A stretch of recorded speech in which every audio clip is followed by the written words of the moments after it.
Hello and welcome to Weekend Investing Daily Bites. We're shooting episode 163 today, 12th of January. The topic of discussion today is the gap between our expectations from the market and what the market actually delivers to us.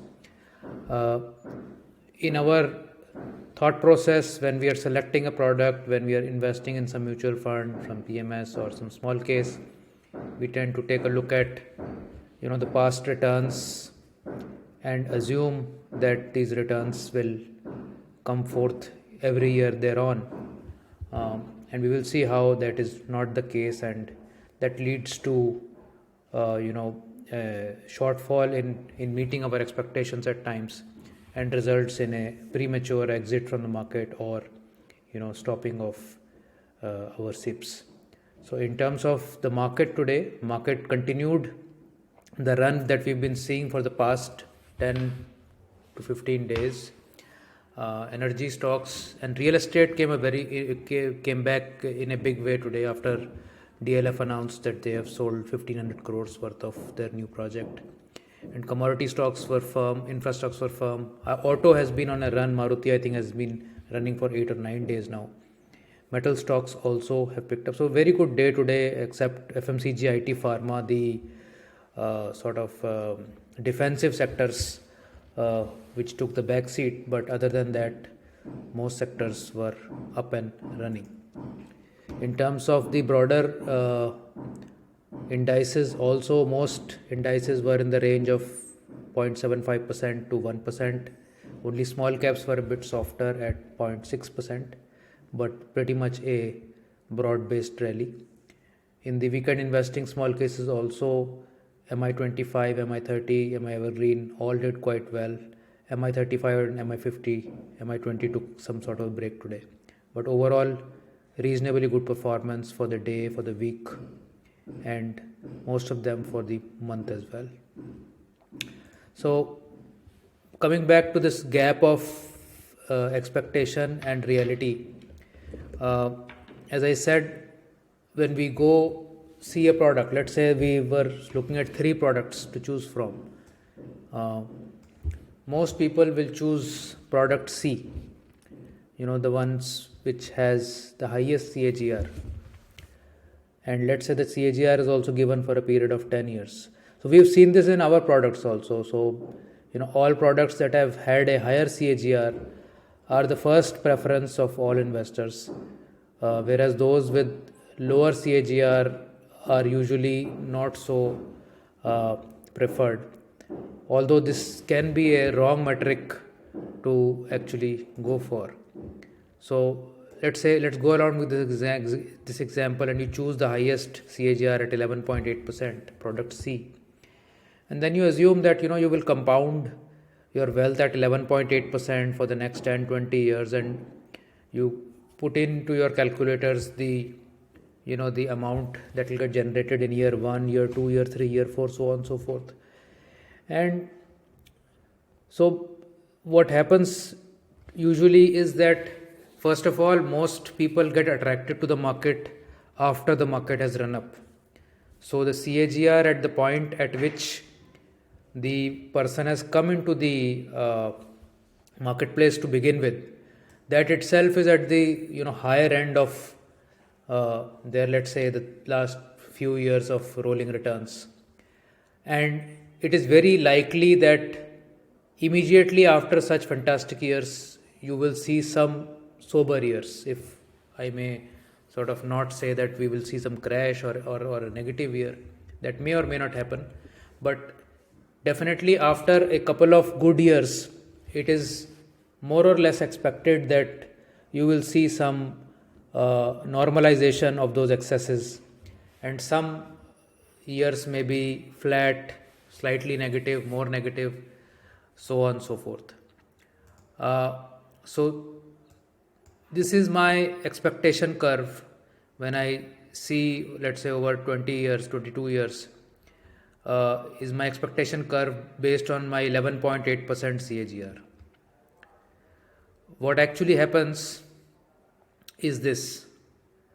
So while at the end of the period you will still meet that desired return, the the route on the way is very, very choppy. So you can see here, and this is the Nifty for going from Jan 2000 to December 21. It has achieved 11.8% CAGR, but how? You can see here that if you started here in year 2000, for the first 3 years there is a drawdown of 27%. So you're investing, you're sipping. 3 years later you find that market is still down 27% from where I started. That can be pretty disheartening for most people who are beginning to invest into equity. Those who have had lessons before, or who have seen that markets are this way, probably will not get impacted, but newcomers will certainly be impacted. Then from, let's say, 2003 till 2008, there's a huge run up. From 73, Nifty goes to 414, and most people come in this leg, going from 200 to 400 and expecting the same to continue later on. That also does not happen. And once this market peaked out at 414, you can see that from 2008 January till 2013 or 2014 January, if one may say, there were no net gains on the market.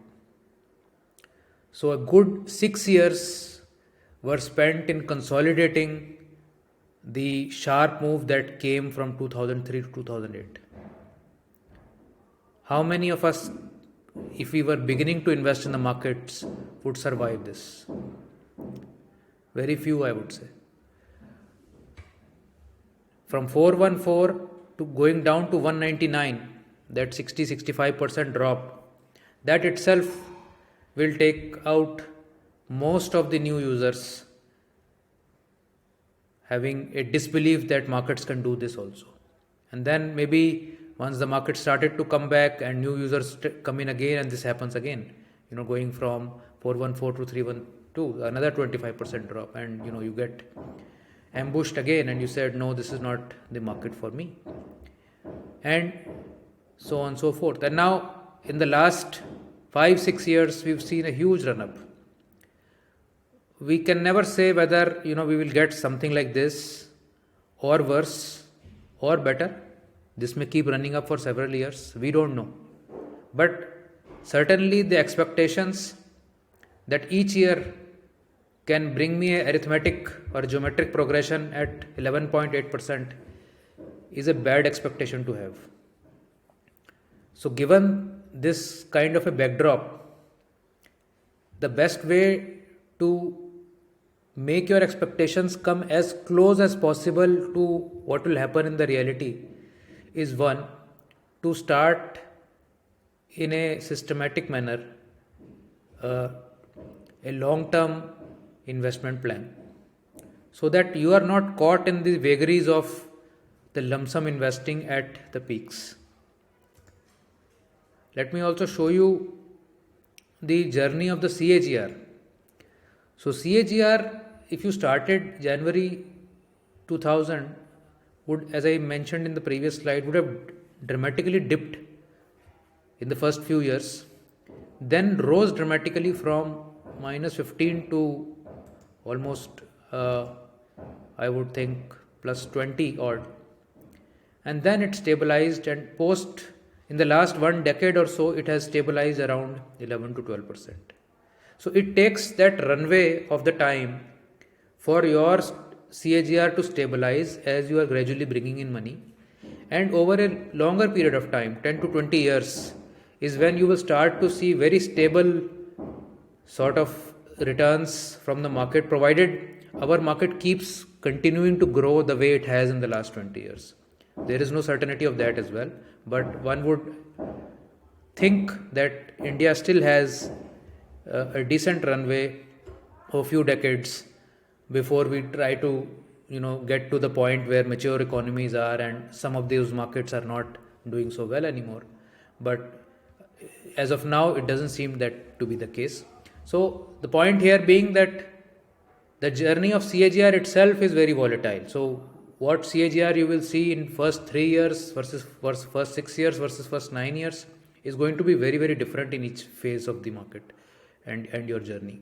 So you must prepare for a longer journey, must prepare for bringing in your capital gradually, and not having expectations that the blockbuster years that we've had, let's say in the past year or two, to keep continuing to repeat that every year. This is another chart that I had recently tweeted. This is a 5-year rolling returns comparison. This is a very, very important metric to see whenever you're choosing a strategy. So this is for NNF 10, the small case that we have. And you can see here this blue line is the 5-year rolling return, absolute return, over the last 6 years. The red line is the Nifty Next 50, the underlying index. And for reference, we've also put in the Nifty benchmark index. So you can see that the Nifty benchmark index 5 years as a block gave you about 40% returns in 2016. So going from 2011 to 2016. And as we go around, it reached above 100% for a 5-year block. This is not CAGR, this is rolling absolute return. Reached 100% by 2018 mid. And then just see it has collapsed to zero by 2020 March. So 2015 March to 2020 March, zero returns. 5 years of waiting for the index to do well for you, and it gives zero returns. But then again, just see within 2 years, it has reached 111% for the last 5 years now. And if you were sipping, it would give you even better XIRR because you would have got the bottom of the curve as well. Now compare that with Nifty Next 50, the benchmark index that has done slightly better, where the lowest 5-year performance is plus 8%. So not a very great performance, but still not too bad a performance, I would say, given that it did not go into negative territory for any 5-year period. And then just look at the systematic momentum strategy here, where the worst performance in any 5-year period is 51.97%. So you could have started anywhere in the last decade and not made worse than 51% in any 5-year period. So that is, compared to the rest of the market, a huge jump in terms of, not going to a position where you give up. I mean, when we look at last 5-year, 10-year charts, it is very easy to say, we could have bought there, we could have sold there. But when you actually live through those periods, and you would have lived through March 2020 recently, you know what kind of a scare that can be, and how many newcomers or young minds would be able to sustain that drawdown. So given that this backdrop is there, what are the sort of lessons that we can learn from here? The first lesson is there is never any linearity of returns. Our brain tends to think linearly, that it will compound 11.8% every year, but it doesn't happen that way. There will be 3 years of no returns and 4th year of 50% returns or something like that, or 1 year of minus 50% return and next year of plus 120% return. So there is no linearity at all. Returns will always be lumpy. This needs to be ingrained in your expectations. Look for longer term, minimum of 3 to 5 year rolling returns of any strategy, and see how they have performed over any 3 to 5 year period, and then decide whether that suits you or not, and have a longer runway. 3 to 5 years is sort of just the very basic one that I'm saying, minimum at least, and then you must have longer 10 to 20 year runway on that. Be ready to have negative or zero returns for many years together. So whatever we have seen in the last 20 years may or may not repeat in the next 20. So we must be ready in our mind to see even worse situations than what we have seen, and even better situations than what we have seen. So not have expectations that what has been seen will get repeated and I will always come out a winner on the other side within a couple of years. And the last one is that the SIP remains the best way to ride over all these emotional roller coasters. Find a good strategy, fix your SIP, and enjoy life. That is the best sort of lesson we can learn from these last many decades of data that we have. So this is all I had for today. Thank you so much for watching. Please share these videos with your friends and family who are not in the markets. Maybe this will encourage people to start their equity journey. Please share it with your children also. The idea about having these daily bites is basically sharing some data, some knowledge, and encouraging everybody to have some exposure to equity, if not a high exposure, but at least start their journey at some point or the other, because without equities exposure, it is very difficult to beat inflation. It is very difficult to improve our relative quality of life. So please do this as a favor to me and share this video and other daily bite videos as much as you can. Thank you so much. Bye.